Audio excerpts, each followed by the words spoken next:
මේ මගේ පොඩි කාලේ යාළුවෝ ඉස්කෝලේ කොන්සර්ට් එකේ ගස්වලට හිට ගන්න හාවොන්ට යන්න ආස වුණාට මං කැමති වුණේ සින්දු කියන්න. හැබැයි හැමෝම කිව්වේ මගේ සින්දු හරි අමුතුයි කියලා. ඒ ඉතින් මං පොඩි කාලේ 90 දශකේ.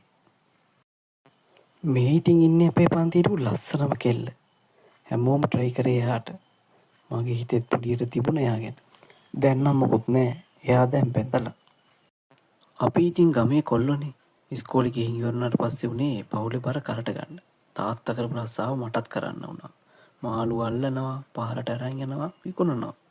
දුප්පත්කම නිසා එදා වේල කන්න නම් මේක කරන්නම වෙනවා. ඕක තමයි මගේ ජීවිතේ උනේ. දවසක් මම මාළු අල්ලන්න යද්දි මයික් එකකුයි JBL එකකුයි පාර ළඟ තිබ්බ කුණු ගොඩක තියෙනවා මම දැක්කා. ඉතින් මම මේකත් අරගෙන ගෙදර ආවා. හදන්න පුළුවන්ද කියලා බලාගන්න තමයි ගෙදර ගෙනාවේ. ඉතින් මම මේක හන්දියේ කටේ කැසට් හදන අයියට දීලා හදාගත්තා. ඊට පස්සේ මම මේක පාවිච්චි කරේ මාළු විකුණන්න. ඉතින් මම සින්දු කියන්න තියෙන ආසාවත් එක්කම මාළු විකුණන අතරේ මට සින්දුවකුත් මයික් එක අතේ තියෙද්දි නිකම්ම කියවුණා. ඉතින් මම කාලේ ගෙවිලා ගියා. වාසනාවකට කොහෙද අඳුරන කෙනෙක්ගේ මඟ අතේ මට කාපේකක සින්දු කියන්න සෙට් වුණා. ඉතින් මම මාළු රස්සාව අතහැරලා ෆුල් ටයිම් මේකට බැස්සා. පොඩි බයික් කට්ටකුත් ගත්තා. ඉඳලා පාරේ සින්දුවක් දෙකක් කිව්වා. කොහොම හරි තමයි කටේ තිබ්බ රැප් තමයි.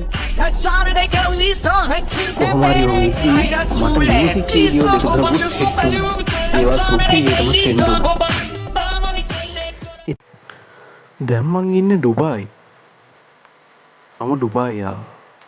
දැන් මං ඉන්නේ ලක්ෂර ජීවිතයක් ගත කරනවා. කාලා බීලා සැපේ ඉන්නවා. ෆ්‍රී ටයිම් එකක් ලැබුණොත් මං යන්නේ වොලිබෝල් එකක් ගන්න බීච් එක. මේ තියෙන්නේ මගේ කාර් එක. දැන් මම නොතලේ හැම වෙලාවෙම ඉතින් ක්ලබ් එකේ තමයි. ඔන්න ඔහොමයි ගමේ හිටපු පිටියා. දැන් බෝයි කෙනෙක්. යාළුවෝ මුචකට සබ්ස්ක්‍රයිබ් කරලා